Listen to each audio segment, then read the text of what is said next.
I'm Untitled, but you guys are watching A Surgeon's Journey. The vision's greater than the struggle. Amen. With 7 or 8 guys running after me, and then next thing you know, bang, someone who's like 20 knocked me out. I'm on the floor and then they're stamping on my head. Obviously I'm knocked out, so I don't know what was going on. And then when I wake up, my jaw is literally hanging, blood's coming out everywhere, and I'm like, yo. Alright, cool. So my name's Paul, and I'm going to be interviewing Dalit. So I think this is more of a get to know him a little bit for those that don't know him. He's got a crazy story, and I thought, you know, who's a better person to interview him than me, because I've seen him go from, you know, the struggles to where he is now, and, you know, happy to say we're in Dubai right now, so what a great place to do his first ever podcast. Hi guys, I'm Dalit. Some of you know me as A Surgeon's Journey. I'm officially doing my first ever in-person podcast. I've actually done one before, but that was like over Teams, so this is the first one face to face. So where do we start with? You tell us why medicine and, you know, why you chose that path.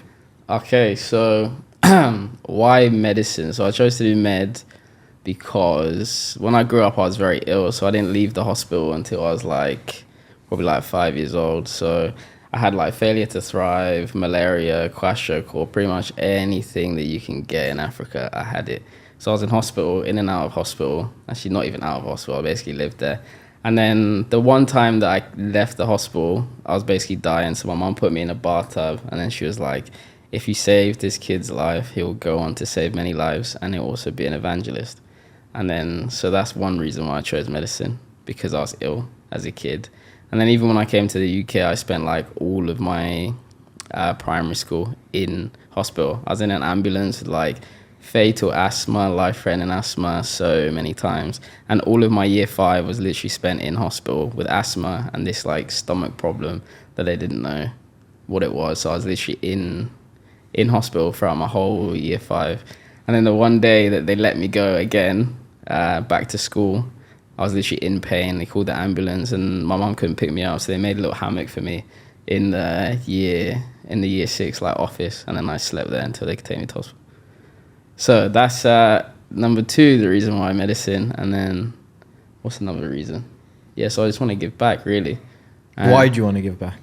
Because obviously at the time, like my mom was a nurse, so when I was ill, she'd look after me.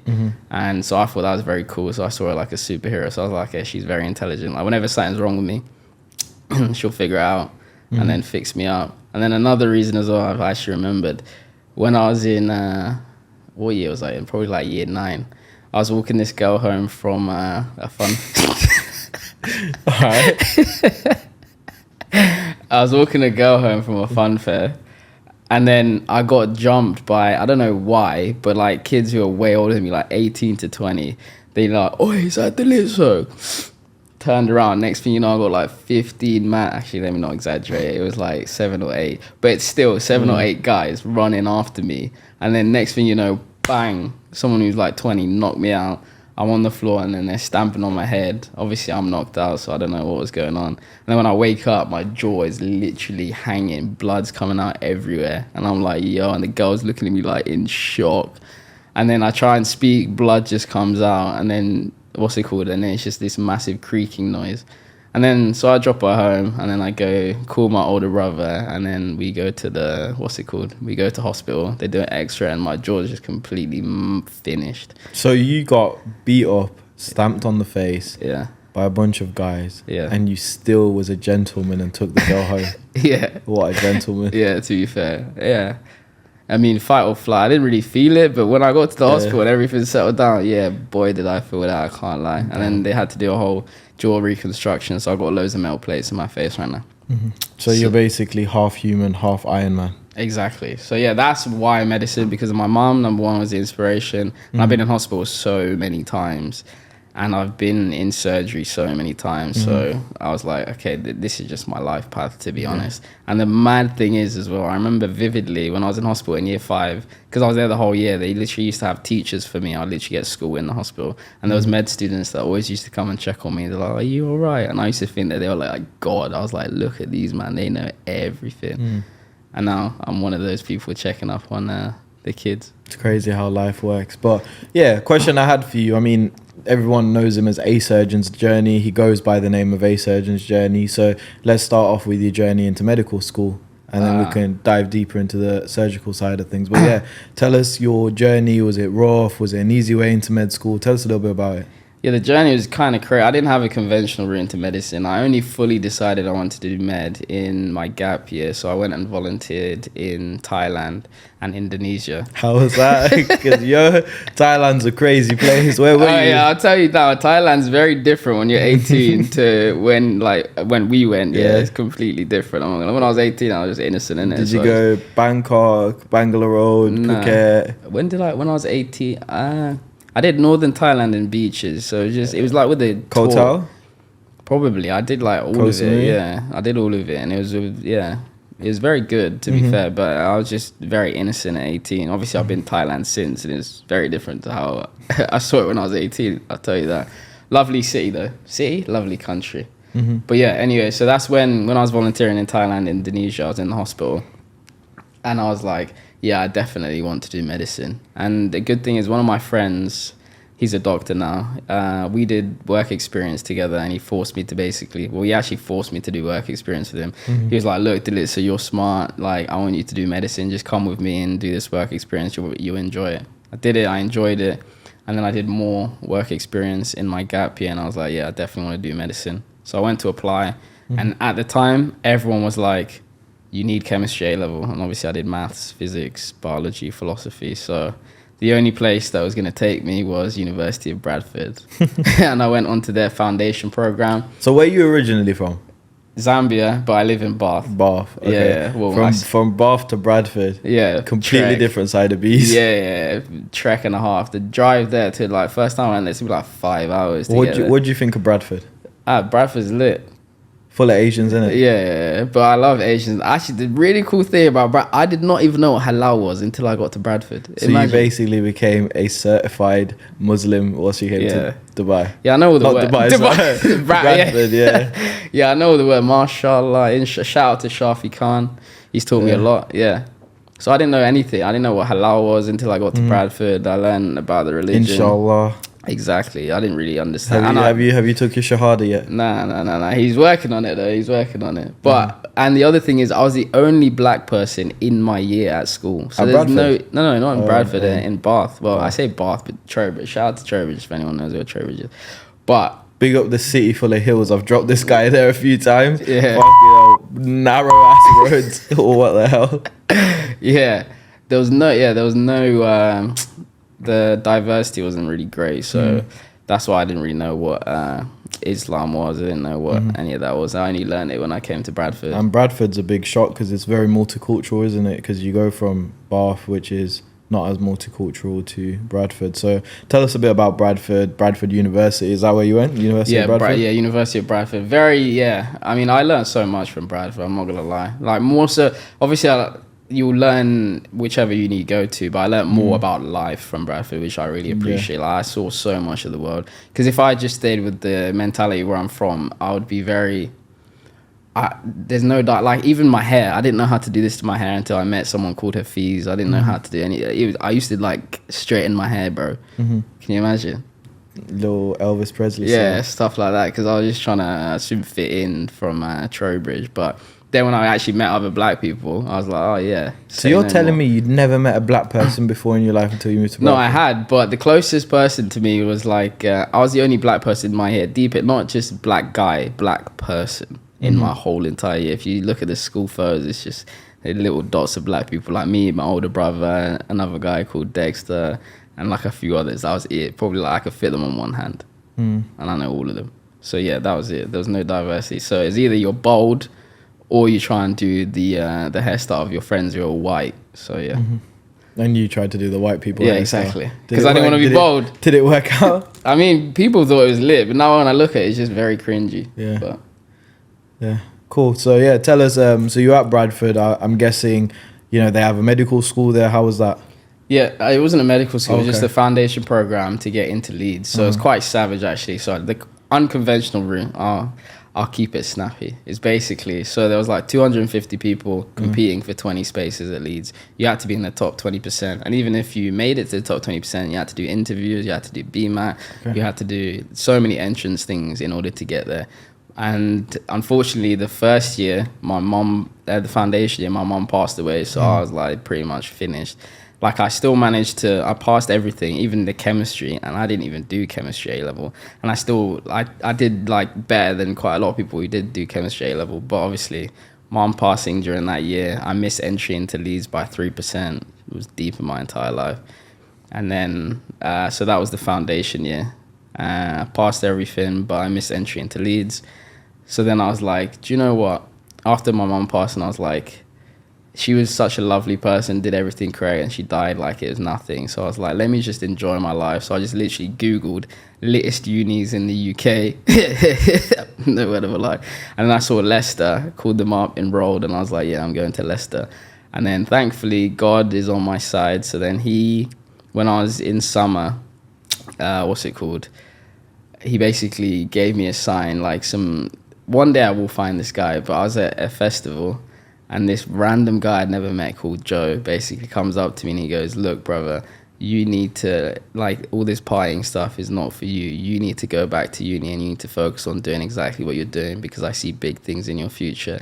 Like, you can party your life away, but right now it's time for you to work. Like, I see you going places and I see you partying with Michael B. Jordan. You just need to go back to uni and you need to finish what Why Michael B. Jordan? That's the one thing I remember. I got a whole voice note of him saying it and I was like, what the hell, this is crazy. It's a bit racist of him. Why did you think you had a party with Michael B. Jordan? He was like, yeah, this brother doesn't know any black people. Let me introduce him to some. Yeah, and then after that, I was like, wait there a second, let me go get my friend so you can tell him this, because I was like, this is crazy. Like, some random guy just came up to me and telling me to go back to uni. And then I went to go get my mate Joven, and then the guy disappeared. So first thing I did, called up UCAS. I was like, look, I'm going back to Bradford. Declined my offer at Leicester. Went back to Bradford, and I literally locked myself in that whole year. Literally, I was revising from like 6 a.m. till 1 a.m. every single day, putting in the graft. And I had this quote on my whiteboard: happiness is for ordinary people. Because that's how locked in I was. And I literally, in every single exam, you probably verify this with the uni, I got the highest grades in like anatomy, every single thing. I was just locked in that whole year. Because I was like, I'm not leaving anything to chance. And then, then I got into Leeds. And then sounds like Royal Rumble.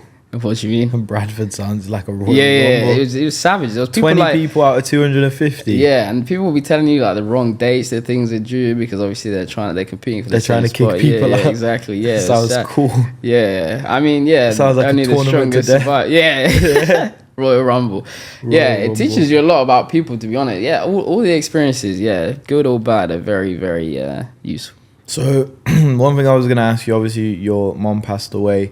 How did that affect you emotionally? How did that affect you with university? Obviously now you're doing what you want to do, but at that moment in time, obviously we'll have people watching this that probably go through tough times as well, probably have certain things going on in their life and they want to give up, same way you wanted to give up and you wanted to go and do something else. What would be one message you'd give them to, go through the hard times, since you've firsthand experienced something like that? Yeah, going through the hard times definitely shifts your perspective on life, because obviously then I was like, okay, I'm at uni, I need to do this, I need to do that. But then when she passed, I was like, wait a minute, like, what's the point in me doing all of this for? Like, she did everything and she just died like prematurely. She was so young as well. She was like 54 when she passed. I was like, yo, like, what is the point? Let me just enjoy my life whilst I'm still here. But to answer your question, like, how do you overcome that adversity? You just need to sit down and you need to think of like, what is your purpose? Like, why are you on this earth? So I just thought like, okay, what does my mom want me to do? Like, in this situation, would she be proud if I just go party my life away? Or would she be proud that I put the graft in and I achieve all the things that she wanted me to achieve? Like, I remember when I told her I was going to Bradford, she was like, she was so happy that I was going to uni. Bro, if she knew that I got into medicine, oh my days, she would be gobsmacked. So she never got to see me get into medicine, which is obviously very sad. And she was the inspiration for me going into medicine. But yeah, to answer your question, you just need to, the purpose is the thing that needs to carry through. And I know you've got a tattoo that summarizes it perfectly as well. Don't know if you want to say that one. Oh, which one? I got a lot of tattoos. The vision one. Oh, the vision's greater than the struggle. Yeah, exactly. That is a very good motto. So yeah, that's how. And even when I was going through the tough time, like trying to get in, I wrote on the whiteboard, happiness is for ordinary people. Because right now I knew like I had to sacrifice happiness to be happy in future. A lot of people, they don't want to do that. They'll be like, oh, I just want to be happy now, blah, blah, blah. But then that just leaves you on the descent. Do you think there's anything as happiness? Do you believe in happiness? Because if you really think about it, is happiness really a true thing? Because I think when you're at the top of your game, when you're working hard, when you want to achieve all these great things, you sacrifice happiness for it. When do you think there's a time to be happy, or is there a time to be happy? Are you happy currently? Currently, I'm just in the grind mode, I suppose. So I mean, does I'm that doing a mean bit you're of happy or traveling. you're not happy? I think happiness is, do you know what's crazy? Is that when I was at Bradford, like doing that grind, I absolutely hated my life. Like hated my life. I was like, I'm waking up before everyone else. I'm going to sleep after everyone else. I'm just sat at my desk. I'll take 2-hour break every single day. 1 hour to eat. I mean, both of them are to eat. So 1 hour to eat lunch, 1 hour to eat dinner, and I'll just watch Grey's Anatomy. So it's like I'm even revising whilst I'm chilling. This one's wait. This one's for all the doctors out there and all the medical students. I know you guys like Grey's Anatomy. Who would you, if you were to describe yourself as a character from Grey's Anatomy, who would you be? Preston Burke. That's another reason that I want to be a cardiothoracic surgeon. Black guy. Yeah, because I watched him and I was like, this guy's goated. Yeah. Like, the swagger, the confidence, charisma. He's like, and I was like, yeah. Because I wanted to do surgery anyway, but when I saw Preston Burke, it's good to have people to look up to. Like, that's very true. Mine is a fictional character, but it's still someone to look up to. So, who's a non-fictional character that you look up to? Dr. Mike. 100%. Like, he's leading the way. A lot of people who are in the medical field don't know who he is. We'll get on to that. If you ask me about social media, I'll tell you why I like Dr. Mike. Okay, let's go back. Sorry, I just wanted... I don't know... Bloody hell, you need to check me, doctor. But yeah, what I was going to say is... I just wanted to ask that because I know you guys watching the podcast probably were wondering, I watch his Grey's Anatomy, he's his favourite character. But go on, you were talking about happiness. Yeah, so now that I reflect on it, that was actually the best time of my life, that grind. Because not a lot of people will ever put themselves in a situation where they actually test their limits. And when you actually test your limits, push your limits and actually achieve something, you're like, it's just like euphoria. I don't know if any of you follow me on TikTok or Instagram. I'll insert the clip, or you'll find the clip of when I got that acceptance letter into medicine. Bro, it was like I did every single drug. I don't know what it feels like to be on like a million drugs, but I can guarantee you it probably felt like that. When I saw that message, I was like, oh my days. So, and then it's just the whole like process of getting there. When you look back on it, you're like, yo, that was actually the best time. And Kobe Bryant says it as well. He's like, those times where you don't want to work hard and you work hard, those times where you go to bed early, when you wake up early, when you put the graft in, I'm paraphrasing, he's like, that is actually the dream. And being through that process, I would 100% agree. How would you say you overcame adversity? It's got to be God, bro. That's the only answer. I see a lot of people trying to do all the heavy lifting themselves. That's impossible. Like me, there's so many questions I still have for God. I could be angry at God, all of these things.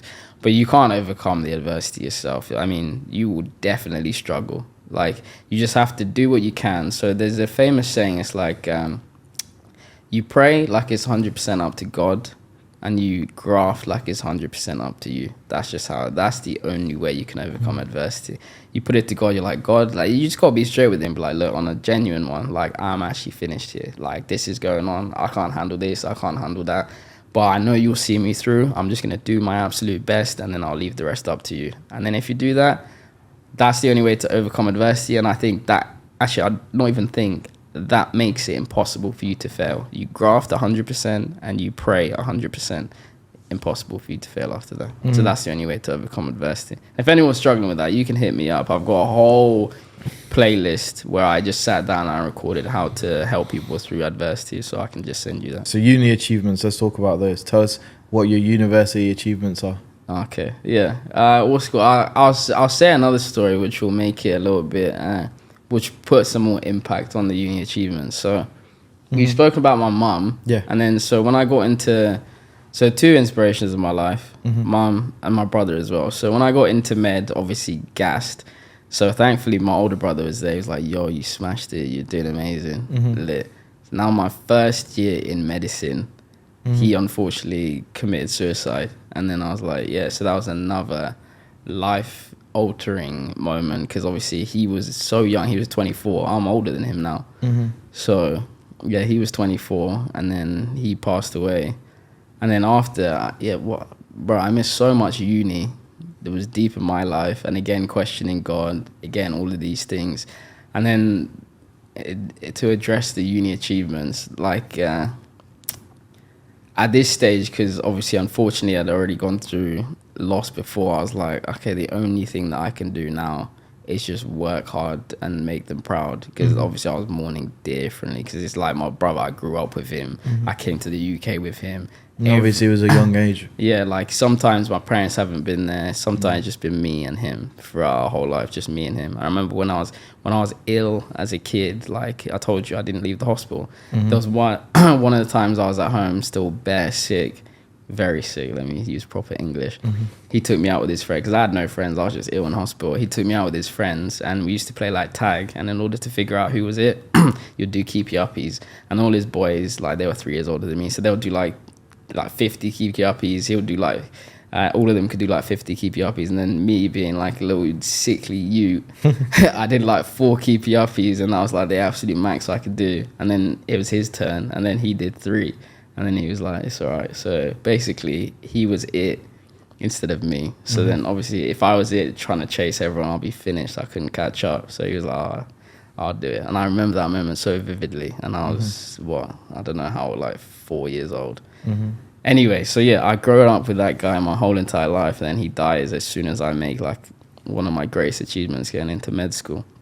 So after that, I decided to work on his now. His dream was to write a philosophy book, and he was the one who inspired me to do philosophy at A-level. So obviously I had to give up philosophy to do medicine. So after third year in medical school, I took a year out and I went to Imperial to do philosophy and law. I did that for a year, graduated with a BSc. And again, the sad thing is my mom never got to see me get into medicine, and she inspired me to do medicine. And then my brother never got to see me do philosophy.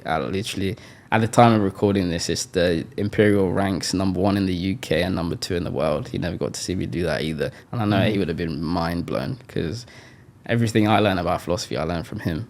And so, but at least they get to live, well, your dreams live through them, really. And exactly. that's the amazing bit about it, and you've definitely made them proud. So that's something you should applaud yourself for sure. Because think about it, every single thing that they wanted, you've achieved. Yeah. And if they were here right now, they would literally be gobsmacked. They'd be like, wow, how has this guy done everything we dreamed about? Yeah. And you're going to do a lot more greatness, because you're only starting in your journey, which is crazy when you think about it. With all the stories you've said so far, we're just at the tip of the iceberg, and you've got so much more to go. Med school to finish, a lot more stuff to do. So yeah, tell us, how was Imperial? Yeah, Imperial was a very, very good university, I'm not gonna lie. Yeah, so I did philosophy and law, and then when I was there, I helped them on their TikTok. So I did their social media, helped them grow to over 12,000 followers. Yeah, so I'm quite good at social media. I'm a bit inactive on my own social media. Like, I don't really post too tough. This guy says he doesn't post. He posts so much. No. I'm inactive on social media. No, I'm actually... When was the last time I posted on A Surgeon's Journey? Oh, yeah, on A Surgeon. On your main Instagram profile, yeah. But yeah, the main Insta, I post stories. But yeah, what's it called? If I took social media seriously, like the one time I took it seriously, I grew A Surgeon's Journey to 50K in... What was it, in 2 months? Yeah, this guy's got a little effect. It's like the touch of Midas. Everything he touches just blows up. Yeah. He's got a thing with reels and social media. Like, he knows how to make stuff go viral, which is cool. Do you want to give people, a tip on that? Because I know, obviously, like you said, you're good with social media. And one thing we're going to do, guys, we're going to keep him accountable. After this podcast, if he doesn't post on A Surgeon's Journey, if he doesn't post on his profiles, spam him and say, I watched your podcast. You made a promise on there. Don't break your promises. Okay. Yeah. Yeah, I mean, the only advice is you just got to post what you watch. Like, I see a lot of people post stuff, and I'm like, which audience is this for, number one? And number two, would you watch this yourself? Like, obviously, that's the best advice I can give. And the other thing, another little cheat code, give away some cheat codes for you guys, is just look at other people in your niche and things that pop off for them, just re-flavor it for your audience and your personality. That's a good way to start, and then you'll find your groove. That's a little trick of the trade. And everyone who I've helped with social media has blown up. Every single person.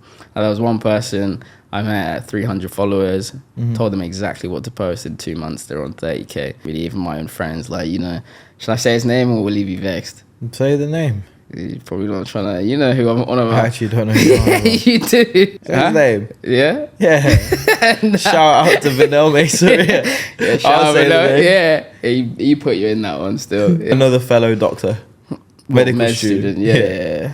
Everyone I help and give advice with social media, it always bangs. I'm not gonna lie. That's why Imperial. It's crazy. I'm surrounded by all these medical students, and they still can't help me. I literally fell over yesterday whilst we're playing paddle. I've hurt my leg, and I asked this fellow medical student, "What should I do?" And he just says, "Just air it out."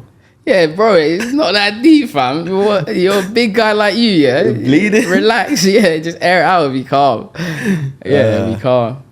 It's because probably we see worse on placements. We're like, that's not that deep. It'll fix itself. Bleeding all over. It looks like I took a big bullet. Yeah, it looks really bad, but you'll survive. See, but that's good about having medical friends, because you ask them questions and then they'll answer it. Like, when was it? I was in Japan and my ears were messed up, and I called him and I was like, my ears fucked. What do I do? I can't hear anything. He was like, trust me, they're going to give you some steroid eardrops.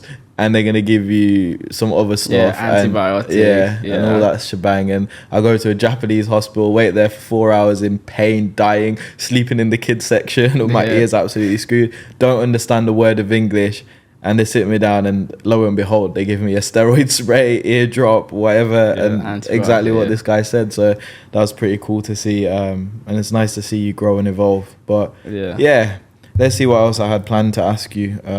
Let's have a look. I didn't answer your question. The Imperial, long story short, amazing university. There's no doubt that it's number 1 in the UK and number 2 in the world. Like, the teaching is A1. A1. Better than Leeds?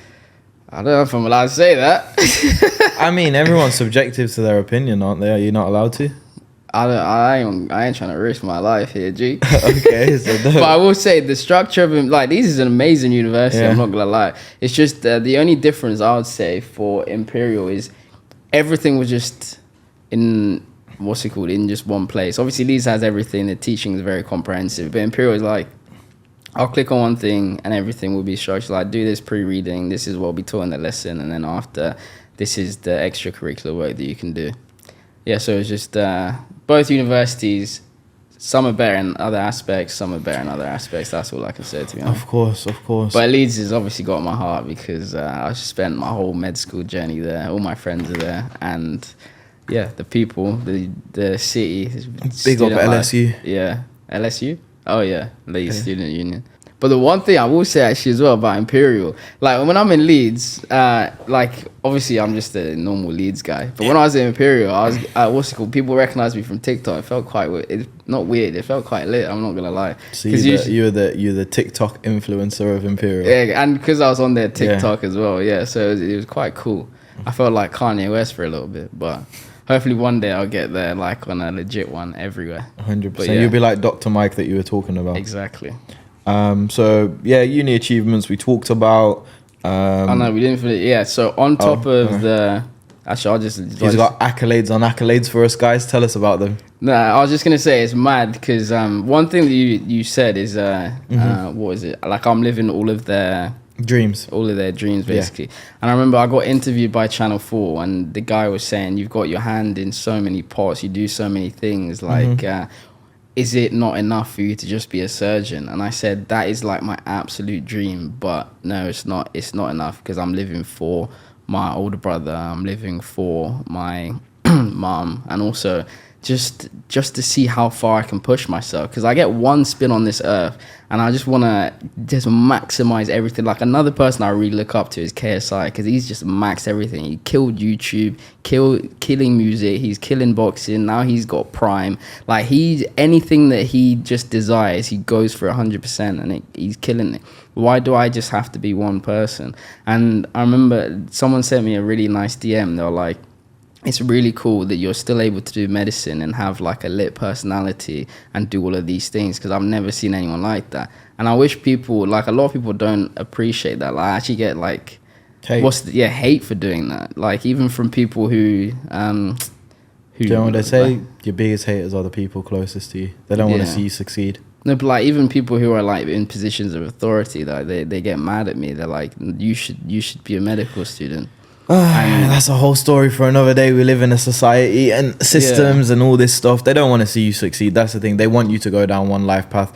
The path that you've chosen of multiple avenues is not really something that's, you know, applauded for, because people expect you to only go down one path. And then when they see you do that and actually pull it off like you have pulled it off, they look at you in envy and jealousy, unfortunately, because they wasn't able to do it. So one thing I'll give you out of my side of things: don't ever let anyone pull you down. If someone says, hate comments, all this stuff, I know, I like the hate comment. I got like a what's it called? Hate TikTok, apparently.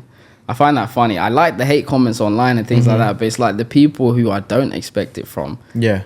Like that one is just a bit weird. Like, yeah, and even people in places of authority, you know, if whatever they say, at the end of the day, like you said, you get one spin around this world. Yeah. You make your decisions. And one thing I go by in my life for a long time has been, I'd rather do something than regret not doing it. Yeah, amen to that. Yeah, so always take action rather than, you know, later down the line regret. And what I always say is, you don't want to be the 80-year-old man on his deathbed sitting there, you know, wondering, what if I did this? What if when I was 24 I went to Dubai and did a podcast? Yeah. And what if I was, you know, going around traveling the world at the age of 25? What if, you know, I didn't, you know, go to Imperial? What if I didn't do a social media account and all this stuff? And you sit on that bed and you ponder of what you could have been, and then you're about to die and you're like, I just wish I had bit more time to do my dreams. Whereas you've got the other 80-year-old that's done everything. He's done everything under the book. He's gone to Mars. Hopefully by that time we can go to Mars, because that's something I want to go. You can, you know, make all the money, do all the fancy stuff you wanted to do all your dreams and aspirations. And when you're on that deathbed, you're like, do you know what? Thank God. Take my life away. I'm done. I did everything I wanted to do. Like you take that deep breath and you're like, I'm happy for it to be over because I did everything. I'm tired. Compared to the other person that isn't, because all you're gonna get is flashbacks of what ifs and, you know, should have, could have, would have. Yeah, you said it perfectly. That's one of my mottos. When I find something scary to do, I have to do it, and I have to do it quickly. Like when I was applying to Imperial, imagine this. When I was applying, I looked at it and it said there's only 7 spaces for external students, and I was deep in my life. Imagine. So I had to sign for a house with my friends for the next year. I was like, nah, boys, like, I'm going to go to Imperial. And they're like, you sure? Like, you sure you can? And I was like, yeah, 100%, I have to make it. And yeah, so when something's scary, like I was going to go, none of my friends wanted to intercalate, which is basically taking the year out, doing another degree in 1 year. None of them wanted to do that. So I was going to go do it by myself. I had no money at this point. And at the same time, I didn't know where I was going to live. I didn't know how I was going to fund it. All I knew is I need to do this philosophy thing because my brother wanted me to do philosophy. That's literally, it was funny. Shout out the Headingley lot, not Headingley lot, what was it, Kensington people. Oh yeah. Big up Etta and Jade. Because I went to visit this guy in London. I just got some flashbacks to your time at Imperial. Nah, you've been through a lot, man, and that's why I think I did the podcast, because it's great to see your journey from nothing to where you are right now. And like I said, it's just the beginning of your journey, and I always say this to you. I say, don't get complacent. Still got a long way to go, and always push for greatness. No matter where you are, don't think anything's impossible, because look at what you've achieved. And it might be down the educational route, but I think you can be a lot more successful in other places as well, which you're showing to be as time goes on. I want to be multifaceted. I say I got 4 names, so I have to do 4 different things. So right now we've got medical students, so hopefully one day I'll be the best surgeon in the world. Cardiothoracic, that's dream number 1. Dream number 2, we're doing up this social media thing. I'd love to be like Dr. Mike. And I really look up to him. How he does it is just so perfect. And then another life path I want to do, one day I want to release a song, a music video. I just think that lifestyle, I think, is just so cool. Like being an artist like Kanye West, just the influence he has, just through words, you can change people's lives. So it's kind of like medicine, but medicine for the soul. Like I remember at the toughest times of my life, I was listening to music. Like Juice WRLD really got me through that that time when I was trying to get into medicine. So that's why I feel like if I was to get on a mic and spit some bars about the stuff that I've been through, some people might resonate with that. So I want to do that as well. And then the last thing is, when I retire, I want to go back to uni, get a PhD in philosophy, maybe at Harvard, because I would like to complete that. And then I'll write my book on philosophy, which is going to tie in all of those life paths together. So the medicine aspect, so the human aspect, and the caring aspect. Then you've got obviously the social media aspect, seeing things through that lens. Then you've got the music aspect, seeing things through that lens, and then writing all down in a philosophical way and giving that to the world. I think that will be I think it's called like Magnus Opus or something. Like my life's work will be living all of these life paths to finally write it down and leave it in a book, because that will outlive me, and then hopefully someone will take some inspiration from that and run with it. Hopefully I'm alive to read that book. Yeah, we'll be writing it together. You'll be involved in that book as well, I'll tell you that. I've learned a lot of life lessons from you as well. I can't. Should I say one good one? You can say anything you want. Yeah, one good one that you told me is like, no one forced you to do it. Yeah. Yeah, this guy burnt his hand on fire. Not literally burnt his hand on fire. He did something that he shouldn't have done, and the outcome came and we were both involved in it, and he just started blaming me. And I said, did I force you to touch the flame? Yeah. Did I take your hand and put it in the flame? And he said no. And I was like, so why am I getting that? We're both in the same mess together. Yeah, I was like, because a lot of people do that. And this is why having mentorship is really important. Because low-key, I look at you as like a mentor. Because we're on different life paths. So you're excellent at things that I want to be excellent at. So then you feed into my cup as well. And a lot of people, they don't actually understand the importance of mentorship. So like that thing there, that was actually a life-changing moment. Because I was like, like, I didn't actually realize, like, you didn't actually force me to do it. Like, you might have convinced me or whatever, but at the end of the day, it's my decision, so I have to live with that decision. Can we explain the story? No, on another podcast, we'll do it. I'll be interviewing you next time. You can tell that story. What a funny podcast. Yeah. But in terms of the achievements, despite all of those things that have happened, this is the one thing I want to say to people is, if you pray to God, you work 100%, and then the third thing, so I'll say it in a nice way. Pray like it's 100% up to God. Work like it's 100% up to you. And give back like you're the only person who can. If you do those three things, you will go very far in life. Mm-hmm. And despite all of the things that we've spoken about, and I've only said about probably not even 10%, like let's say 8% of my life story on this podcast. Despite all of those things, the giving back thing that I do is like at uni, I'm on the medical school representative council, so I was helping there, student ambassador. I was an insight to uni mentor, which basically means people trying to get into uni, I'd mentor them, tell them the things that I wish I knew. Because when I went to my careers advisor, I was like, I want to do medicine. She looked at me, she goes, you? My son's been wanting to do medicine since he was 8 years old, and his whole life he's been working towards that. And you're coming to me during A-levels. A-levels are in about 2 weeks' time, and you think you can get into medicine? And she basically just mocked me. I was like, okay, say no. But that's what we use as fuel. Yeah, exactly. So if she sees this now, I'd love to see her reaction. I can't remember. I'll be Shout honest. It out. Go I actually can't remember. But yeah. Despite all of these things, you have to give back. So that's how I've given back. So I've mentored so many students, and I mentor like even with like teaching them anatomy, because I was really good at anatomy. Just everything in between. And what is the smallest bone in the body? That would be the stapes in the ear. Thank you. I'm a nod like I know the answer. Yeah, just say. Someone verify that for me in the back. But you have to give back. And then on the topic of mentoring, so one thing that I've because I've mentored so many universities since I got into medical school. Basically, I've helped people get into medicine. I've helped people get into other degrees as well, and just giving the helping hand for things that I wish I had a helping hand for. But the main thing that I've noticed that people suffer with at university, and I suffered with myself, is to do with like money and finances. Because at university it is savage. You're the funding goat. Yeah. Is that what they call me now? They call you the funding goat. Yeah. So you should be the funding goat, because he showed me the other day he got a young lady a funding of £5,000, which is crazy. Yeah, within her first month and a half with me. Yeah. So basically, I mean, you can ask me about that, to be honest.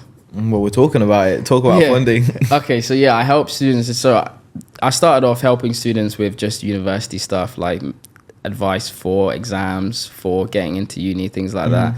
Got 100% success rate getting people into medical school. And then when I was helping people at medical school already, they were just asking me about finances, like how do you afford to do this, how do you afford to do that. And because I've struggled myself at university, like I started with, they've classed me as international, could not pay those international fees. Then My student finance wasn't getting accepted because I didn't have the right documents, and my mum just passed away. Everything was a mess. So it was getting to like February time. They said your library card's going to stop working. We're going to remove you from the course. So I tried literally everything to make money. Applied to every bit of funding on earth. I asked for help from uni. Obviously, they are very helpful, but there's only so much they could do, and there's only so much they know. So I did so much research into literally anywhere where you can get funding, and places you probably can't even get funding, just asking so many questions. And now basically I help students with that, because I've come out of that situation myself, to literally starving myself. And because my family situation is a bit crazy. Like there was one time where I was literally sat in my uni house, because I couldn't go home. No one was at home. And I was literally eating cereal for every meal of the day. Like, say, you might think this is a joke, but I'm being deadly serious. I was literally sat there deep in my life. All my friends have gone home. They're posted on their stories, like Christmas with the family. Like, everyone's having a lit time, and I'm sat in my uni room, like, saving the heating, blanketed it up, like, eating, like, the scraps of what I can find at uni, just, like, deeping my life. So I've been there. So now I'm out of that. I help other students with that. So I help them access funding, and I teach them methods of making their own money that isn't going to A, take up a lot of their time, or B, bankrupt them. Because I've tried so many things like crypto, trading, like you name it. There's everything that people say online, I've tried it. Everything. And the things that I teach people now, they're not going to make you a millionaire, but you will make like an extra 600 to 800 pounds a month from doing something that takes an hour a day. And at the same time, I help you with your funding and finances. And I'm 100% the go at that, because I've asked all the funding people all the right questions about, do you ever run out of money? What's the criteria you look for? And basically, I give people in need the blueprint for that. And yeah, recently I helped a young lady secure £5,500 in funding within her first month and a half with me. Someone else, I helped them secure funding that pays. And by the way, with this funding, a question I was going to ask you, because it's very interesting, do they have to pay this back later down the line? No. The only requirements for the funding is the people that give it to you, they'll like to know like where you end up. Like, you just give it. So when you graduate, you can be like, thank you so much for this funding. I'm now a doctor. I'm helping X, Y, and Z. That person that gave you funding, and you end up becoming a doctor, and you just bump into them in the hospital and they need help, and then you actually help them and they get better. Exactly. Yeah. So you got to pay back the kindness. So that's what 100% what I'm going to do as well. When I graduate, when I'm making like a lot of money, I'm going to, all the funding people that helped me when I was struggling, I'm 100% going to be one of the donators. And yeah, so the thing that I want people to get from this podcast, if you want my help, obviously I post a lot. I'm going to be posting a lot of YouTube videos that's just going to generically help people at university with the university struggles, how to excel. Because I've never failed an exam. I've never resat a year, despite all my struggles. I even missed 2 months of uni, and uni wanted me to take a leave of absence because they were like, you're not going to pass these exams. Yeah. And I still did better than most people. So that stuff, I'll post on my YouTube tips and tricks. But if you want my help with funding, 100% DM me, or go online and type in medicsmeet.com and then just book in a call with me. I don't obviously take everyone on, because I have to assess your situation and see if I can genuinely help you.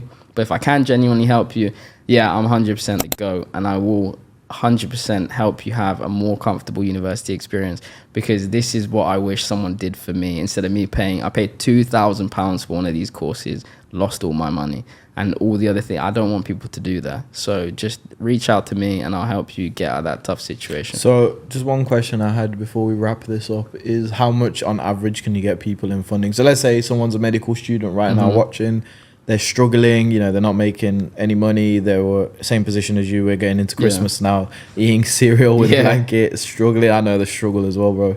We've all been there, tough times. But yeah, they want to, get out of that position, and they want to get funding. They're interested in what you're saying. If they messaged you, what would they on average get from the funding that you were, how much money will they be able to get? So basically? The average, I like to downplay it. The average is like £2,000, but I get people a lot more than that. But obviously I like to undersell, over deliver, number one. And number two, is better that you join me earlier, because I help you every single year. So there's people who, majority of the people that join me are in like 4th or 5th year, because they've suffered through uni themselves, and they're like, oh my days, like anything that you can help me with, I will take that with open arms.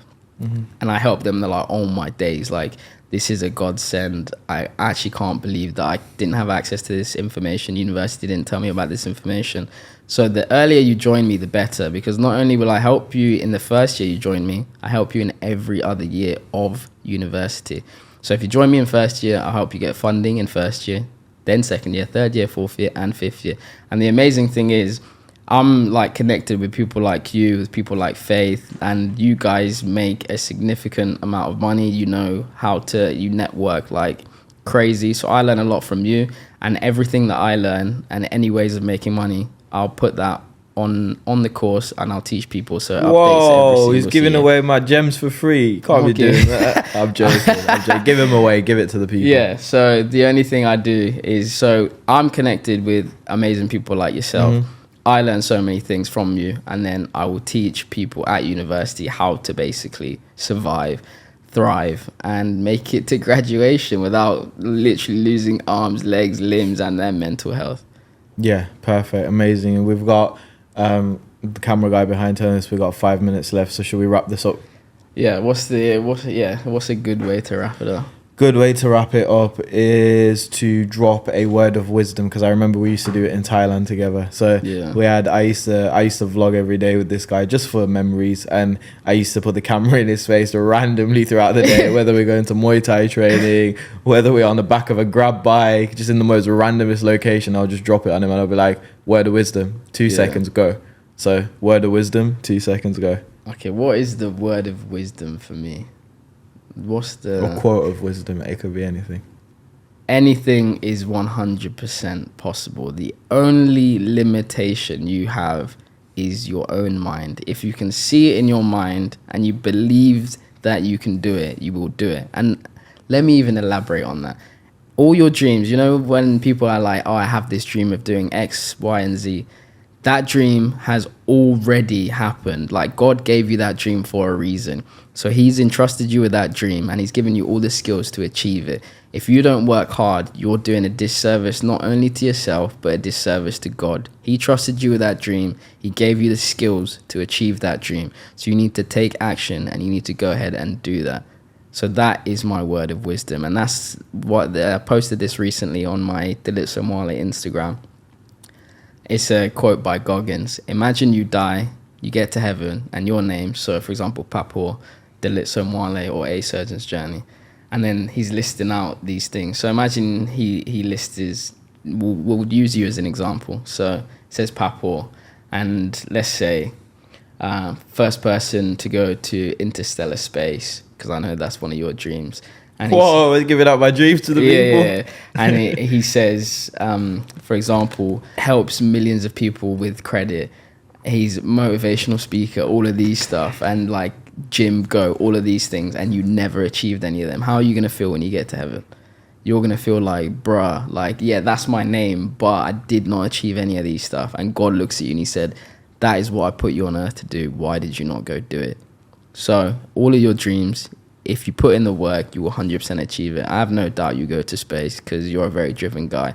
And yeah, guys, that sounds crazy to some people. So people sounds crazy to people, but I know you. People are gonna watch this and think, what's this guy on about? Yeah, it's already done. Yeah. So yeah, if you have a dream, the dream has already happened. Just put the work in. What's your word of wisdom? My word of wisdom. Let's just keep it with my motto: the vision's greater than the struggle. Amen. And we keep it at that, guys. Pleasure speaking to you, Dalit Somali. Pleasure, Papo. We do another one in 5 years and revisit and see how you're doing in 5 years' time. You'll be a graduate by then, hopefully on the road to becoming a surgeon. Yeah, a surgeon's journey. Social journey go continues. Yeah. Funding go. Yeah, and do you know what's crazy as well? Actually, people would know me mainly for A Surgeon's Journey, but I was actually Dalit Somali before A Surgeon's Journey. Like before I started A Surgeon's Journey, I had like 8 or 9K on Instagram. And I was doing up fashion, all of that stuff. But A Surgeon's Journey is the thing that I put like, that's like my baby. So yeah, I'm Dalit Somali, but you guys are watching A Surgeon's Journey. Peace out, guys. Peace. That's actually good. Yes, sir. Keep that in as well.